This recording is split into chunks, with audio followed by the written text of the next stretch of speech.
ಎಲ್ರಿಗೂ ನಮಸ್ಕಾರ. ನಾನು ಭೂಮಿ ಶೆಟ್ಟಿ. ಈಗಷ್ಟೇ ನೋಡಿದವರು ಏನಂತಾರೆ ಸಿನಿಮಾನ ನೋಡ್ಕೊಂಬಂದೆ.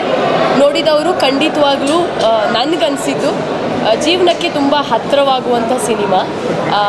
ಸಿಂಪಲ್ ಆಗಿ ರಿಯಲಿಸ್ಟಿಕ್ ಆಗಿದೆ.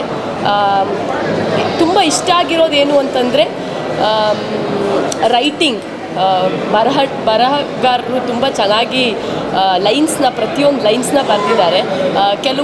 ಒಂದು ಲೈನ್ ಅದರಲ್ಲಿ ಮೈಂಡ್ ವೈಸ್ಗೂ ಕೂಡ ಸೆನ್ಸರ್ ಹಾಕ್ತಾರೆ ಅನ್ನೋದು. ಆ ಕೆಲವೊಂದು ಲೈನ್ಸ್ ಇದೆಯಲ್ಲ, ಅದು ತುಂಬ ನಮ್ಗೆ ಹತ್ತಿರ ಆಗುತ್ತೆ. ಆ್ಯಂಡ್ ನಾವು ಪ್ರತಿಯೊಬ್ಬರು ಕೂಡ ಒಂದು ಕ್ಲೋಷರ್ಗೆ ಹುಡುಕ್ತಾ ಇರ್ತೀವಿ.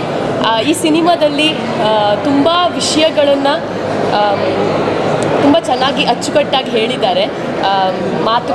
ಮಾತುಗಳಲ್ಲಾಗಿರ್ಬೋದು ಅಥವಾ ವಿಜುವಲ್ಸಲ್ಲಾಗಿರ್ಬೋದು. ನನಗೆ ತುಂಬ ಇಷ್ಟ ಆಯಿತು. ತುಂಬ ಸಿಂಪಲ್ ಆಗಿ ರಿಯಲಿಸ್ಟಿಕ್ ಆಗಿರುವಂಥ ಸಿನಿಮಾ ರಿಲೀಸ್ ಆಗಿದೆ. ನಿಮ್ಮ ಹತ್ತಿರದ ಥಿಯೇಟ್ರಲ್ಲಿ ಹೋಗಿಬಿಟ್ಟು ಕುಟುಂಬದ ಸಮೇತ ಬಂದು ಸಿನಿಮಾನ ಥಿಯೇಟ್ರಲ್ಲಿ ನೋಡಿ. Thank you so much. ಎಲ್ರಿಗೂ ನಮಸ್ಕಾರ. ಮೂವಿನ ಸೆಕೆಂಡ್ ಟೈಮ್ ನೋಡ್ತಿದ್ದೀನಿ. ಅಂದರೆ ಈ ಮೂವಿ ನೋಡಿದಾಗ ಅನಿಸಿದ್ದು ಎಲ್ಲರೂ ಬದುಕಲು ಇದೊಂದು ಥಾಟ್ ಬರುತ್ತೆ. ಅಂದರೆ ರೂಟೀನ್ ಲೈಫ್ ಬಿಟ್ಟು ನಮ್ಮನ್ನು ನಾವು ಏನು ಅಂತ ಕಂಡುಕೊಳ್ಳೋಕ್ಕೆ ಒಂದು ಜರ್ನಿ ಹೋಗಬೇಕು ಅಂತ. ಸೊ ಆ ಜರ್ನಿನ ಹೇಳುವಂಥ ಒಂದು ಮೂವಿ. ಅದ್ರ ಜೊತೆ ಒಂದು ಬ್ಯೂಟಿಫುಲ್ ಮೆಸೇಜ್ ಇದೆ ಕ್ಲೈಮ್ಯಾಕ್ಸಲ್ಲಿ. ತುಂಬಾ ಇಷ್ಟ ಆಯಿತು. ಹಾಗೂ ನವೀನ್ ಸರ್ ತುಂಬ ಅದ್ಭುತವಾಗಿ ಮಾಡಿದ್ದಾರೆ. ಒಂದು ಆರ್ಟಿಸ್ಟಾಗಿ ಬೆಸ್ಟ್ ಅಂತ ಇಲ್ಲಿ ಪ್ರೂವ್ ಆಗಿದ್ದಾರೆ ಅವರು. ಹಾಗೆ ಎಲ್ಲ ಬೇರೆ ಆ್ಯಕ್ಟರ್ಸ್ ಕೂಡ ಅಷ್ಟೇ ಅದ್ಭುತವಾಗಿ ಮಾಡಿದ್ದಾರೆ. And congratulations to the whole team.